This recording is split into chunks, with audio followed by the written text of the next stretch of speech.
సమరం news channel కు స్వాగతం. ఈనాటి ముఖ్యాంశాలు: ఆకాశంలో అద్భుతం, 5 గిన్నీస్ రికార్డులు సొంతం. డ్రోన్ ఇన్నోవేషన్ కేంద్రంగా ఏపీ. అనంతలో వర్ష బీభత్సం. హెజ్బుల్లా రాకెట్ల వర్షం. గాలి బుడగ ఎక్కేద్దాం, అరకు అందాలు చూసేద్దాం. పెయిన్ కిల్లర్స్ వాడేటప్పుడు గుర్తుంచుకోవలసిన విషయాలు. ఆకాశంలో అద్భుతం, 5 గిన్నీస్ రికార్డులు సొంతం. ఆకాశ వీధిలో అద్భుతం ఆవిష్కృతమైంది. సాంకేతిక ప్రపంచం ఔరా అని ఆశ్చర్యపోయింది. అవకాశాల తలుపులు తెరవడంలో ఆంధ్రప్రదేశ్ ముందుంటుందని మరోసారి రుజువయ్యింది. అమరావతి 2.0 తన ఆత్మవిశ్వాసాన్ని ప్రపంచానికి ఘనంగా చాటుకుంది. అమరావతి అన్స్టాపబుల్ అంటూ విశ్వవీధిలో వేల డ్రోన్ల వెలుగుల్లో తన సత్తాను ప్రదర్శించింది. దేశంలో ముందన్నడూ లేనట్లుగా ఆంధ్రప్రదేశ్ రాజధానిలో ఆకాశ తీరాన డ్రోన్లు సయ్యాటలాడాయి. భరతనాట్యం, కూచిపూడి, కథక్, ఒడిస్సీ ఇలా ఏ నృత్య రీతులను ఆ డ్రోన్లు ఔపాసన పట్టాయో తెలియదు. కానీ ఆ సాంకేతిక పద విన్యాసాల్లో కళ్ళు మూసి తెరిచేలోపు ఒక్కో అద్భుతం మిరుమిట్లు గొలుపుతూ వీక్షకులను కట్టిపడేశాయి. గిన్నిస్ రికార్డులన్నీ కట్టగట్టుకుని వచ్చి వాలాయి.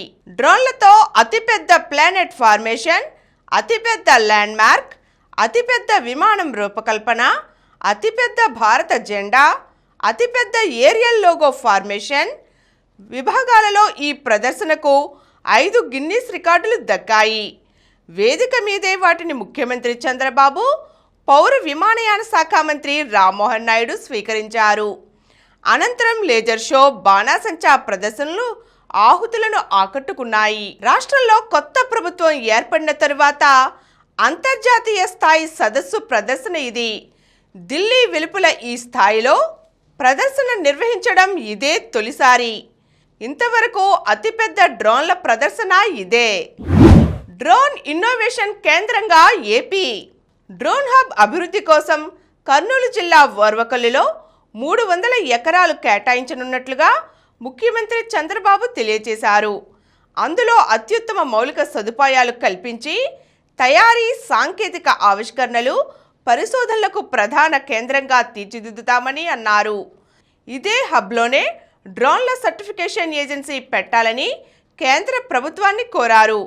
ఆంధ్రప్రదేశ్ను డ్రోన్ ఇన్నోవేషన్ కేంద్రంగా, అమరావతిని డ్రోన్ సిటీ ఆఫ్ ఇండియాగా తీర్చిదిద్దడమే లక్ష్యంగా 15 రోజుల్లోగా ప్రత్యేక విధానాన్ని తీసుకొస్తామని వెల్లడించారు.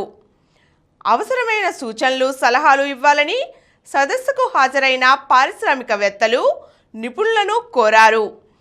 కేంద్ర పౌర విమానయాన శాఖ, ఏపీ ప్రభుత్వం సంయుక్తంగా ఏర్పాటు చేసిన డ్రోన్ సదస్సును మంగళవారం ఆయన ప్రారంభించారు. దేశ రాజధాని ఢిల్లీకి వెలుపల ఇలాంటి సదస్సు నిర్వహించటం ఇదే తొలిసారి. ఈ సందర్భంగా చంద్రబాబు మాట్లాడుతూ రాష్ట్రంలో కనీసం 35,000 మందికి శిక్షణ ఇచ్చి సర్టిఫైడ్ డ్రోన్ పైలట్లుగా తీర్చిదిద్దుతామన్నారు. డ్రోన్ రంగంలో ఏపీని దేశంలో అగ్రగామిగా, అతిపెద్ద మానవ వనరుల హబ్గా మారుస్తామన్నారు. దేశీయంగా తయారయ్యే డ్రోన్లలో 80% ఏపీలోనే తయారయ్యేలా చర్యలు తీసుకుంటానని అన్నారు. అనంతలో వర్ష బీభత్సం. అకాల వర్షాలతో ఉమ్మడి అనంతపురం జిల్లా అతలాకుతలమైంది. సోమవారం రాత్రి నుంచి మంగళవారం తెల్లవారుజాము వరకు కురిసిన భారీ వర్షాలకు శ్రీ సత్యసాయి జిల్లాలోని వాగులు, వంకలు, చెరువులు పొంగిపొర్లాయి. అత్యధికంగా కనగనాపల్లి మండలంలో 19 సెంటీమీటర్ల వర్షం కురిసింది. శ్రీ సత్యసాయి జిల్లాలో సగటున 6 సెంటీమీటర్ల వర్షపాతం నమోదైంది. కనగానపల్లి చెరువు కట్ట తెగిపోవడంతో ఆ నీరు వండమేరు వంకలోకి చేరి వరద పెరిగింది. ఫలితంగా అనంతపురం శివార్లలోని కళాకారుల కాలనీ, ఉప్పరపల్లిలోని జగనన్న కాలనీ, పంగల్ రోడ్డులోని ఇళ్ళు నీట మునిగాయి. తెల్లవారుజామున 4 గంటల ప్రాంతంలో కాలనీల్లోకి వరద చేరడంతో స్థానికులు కట్టుబట్టలతో బయటకు రావాల్సి వచ్చింది. అనంతపురం జిల్లాలో రాప్తాడు, అనంతపురం గ్రామీణ మండలాల్లో పంటలు పెద్ద ఎత్తున దెబ్బతిన్నాయి. శ్రీ సత్యసాయి జిల్లాలో 1110 ఎకరాలలో సాధారణ పంటలు దెబ్బతిన్నట్లుగా అధికారులు అంచనా వేశారు. గాలిబుడగ ఎక్కేద్దాం, అరకు అందాలు చూసేద్దాం. అరకులోయ ప్రకృతి అందాలను ఆకాశం నుంచి వీక్షించే సౌలభ్యం పర్యాటకులకు అందుబాటులోకి వచ్చింది. పాడేరు ఐటీడీఏ ప్రాజెక్ట్ అధికారి అభిషేక్ చొరవతో ఇటీవల అల్లూరు సీతారామరాజు జిల్లా అరకులోయ మండలం పద్మాపురం ఉద్యానంలో నిర్వహించిన hot air balloon trial run విజయవంతం అయింది. మంగళవారం నుంచి పద్మాపురం ఉద్యానంలో ఈ బెలూన్ను పర్యాటకులకు అందుబాటులోకి తీసుకువచ్చారు. ఉదయం 6 నుంచి 11 గంటల వరకు, సాయంత్రం 4 నుంచి రాత్రి 10 గంటల వరకు బెలూన్ రైడ్కు అవకాశం కల్పించనున్నట్లుగా నిర్వాహకులు గట్ల సంతోష్ తెలిపారు. 300 అడుగుల ఎత్తు వరకు విహంగ వీక్షణానికి వీలు కల్పిస్తున్నట్లుగా, ఒక్కొక్క వ్యక్తికి 1500 రుసుం వరకు వసూలు చేయనున్నట్లుగా చెప్పారు. హెజ్బుల్లా రాకెట్ల వర్షం.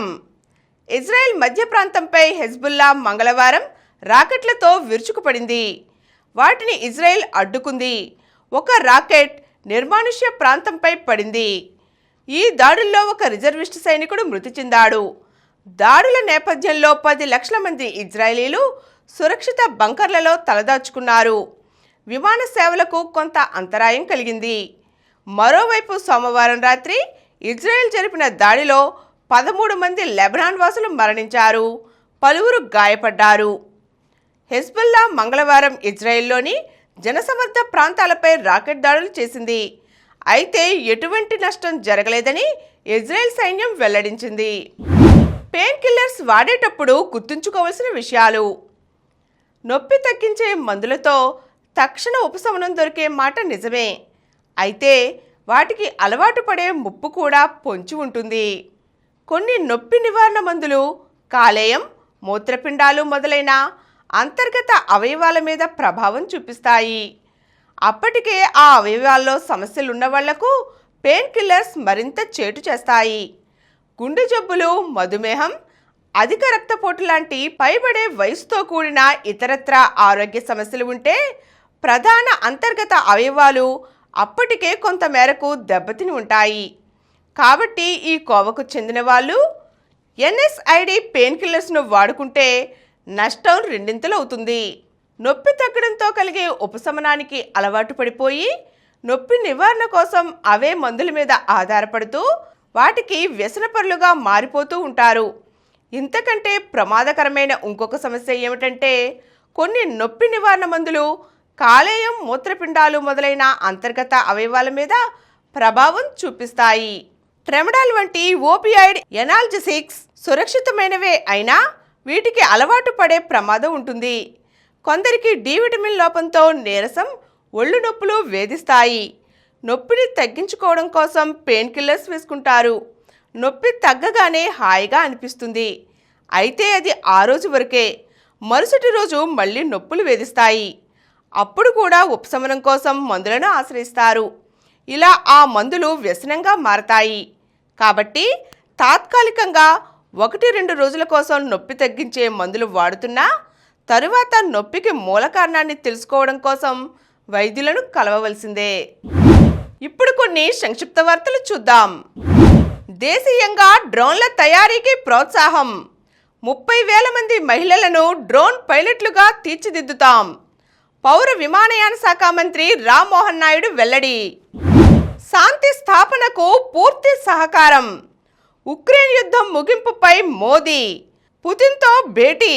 బ్రిక్స్ సదస్సు ప్రారంభం. జాతీయ జల పురస్కారాలు అందుకున్న విజేతలు. ఏపీ నుంచి 5 సంస్థలకు దక్కిన గౌరవం. తరగతి పైకప్పు పెచ్చులు పడి విద్యార్థులకు గాయాలు.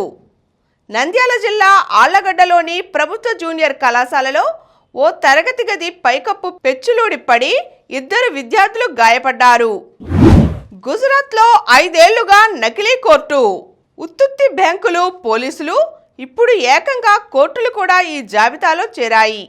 గుజరాత్ రాజధాని నగరంలో గత 5 ఏళ్లుగా తీర్పులు ఇస్తున్న నకిలీ కోర్టు గుట్టు రట్టయింది.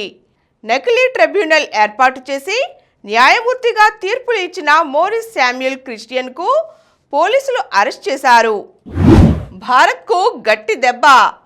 కామన్వెల్త్ క్రీడల నుంచి hockey, shooting, wrestling, badminton out. టైటాన్స్కు రెండో ఓటమి. ప్రో కబడ్డీ సీజన్ 11లో తెలుగు టైటాన్స్కు వరుసగా రెండో ఓటమి ఎదురైంది. మంగళవారం గచ్చిబౌలి స్టేడియంలో జరిగిన మ్యాచ్లో టైటాన్స్ 22-52తో జైపూర్ పింక్ ప్యాంథర్స్ చేతిలో చిత్తయింది. మరిన్ని వార్తా విశేషాలతో రేపటి సమరం న్యూస్లో తిరిగి కలుద్దాం. Thank you.